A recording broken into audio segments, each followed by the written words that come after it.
Yo, what is good? My anime people, what is good, yo? Guys, Seven a Deadly Sentinel. Um, I don't know what to really say about Seven Deadly Sins. I mean, the story is still there, and the people we're being introduced to in this week's episode are pretty cool.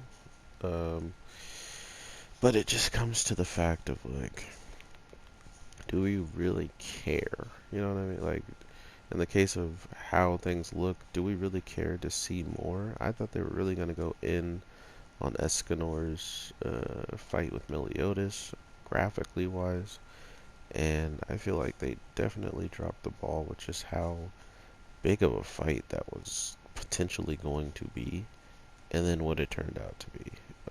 So, pretty disappointed there, but at the end of the day, the story and where this most like powerful demon just shows up out of the woodworks thanks to the leader of the Ten Commandments trying to call all of his teammates, coming to find out that none of them are actually answering, which we hear from the demon lord himself saying, I'm always watching over you in purgatory, right? So it's one of those things where he probably also noticed, like he's missing these people, and he seemingly, or somehow, some way, these high-level demons who taught Meliodas and Zeliotis, or whatever, I forget how to pronounce it, but the oldest brother and Meliodas' teacher are both here, and the older brother's master does not like the third brother, the the one that got absolutely destroyed and put into a coma. He isn't he isn't liked very much by the master for whatever reason. Like he just has some kind of eerie feeling about him. So that alone kind of put me in a perspective of wanting to know why he feels this way, what gave him these indicators, and what it can mean as a whole. Um, but yeah, with this whole entire approach by this counselor or the purgatory demon, it's very, very OP. Like this man just flexed ridiculously. Not only does he go against our, as of right now, she was our strongest member inside the house, was watching Meliodas, and after this man like turns out all the lights, so there's no sunlight at all because whatever magic he does, not only does he do it, he brings out he has his it's pretty much the Vegeta version of turning himself into an ape, because supposedly once it's nighttime, demons get stronger, and it also just goes to show you Meliodas did not fight barely at all at night. He never was, oh my god, it's nighttime, and now my blood is boiling. Like he never really gave us an indicator that all of a sudden, because it's nighttime, he's stronger. Um, so that's what really turned the whole entire table on this as well. Because guess what?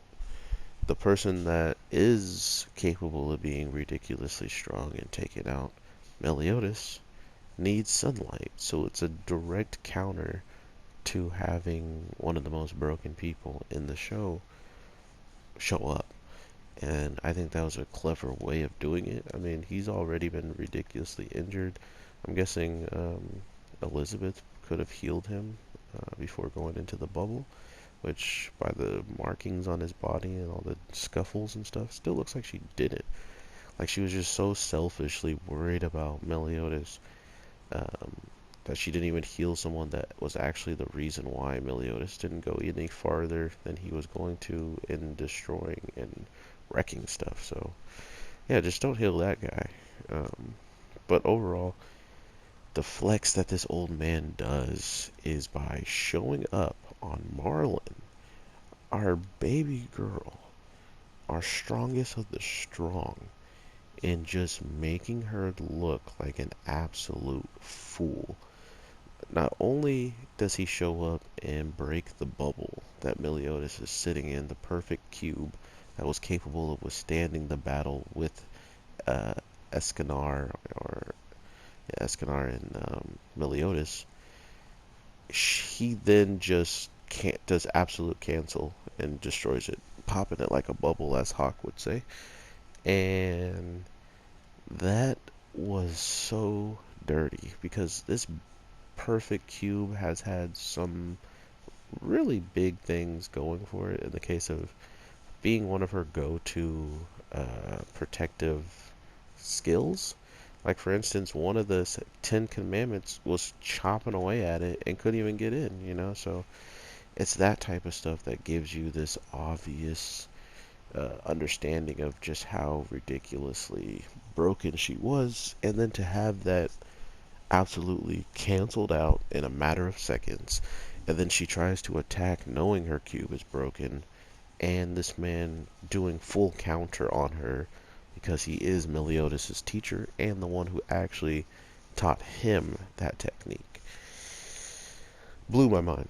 Blew my mind. Absolutely sick. And then you got the fact that it's nighttime, so he's probably stronger than he normally is. I'm not sure if the demon world, or like, you know, where the demons reside, if that area has like some effect on their power, and if they come to the human world they're stronger as well.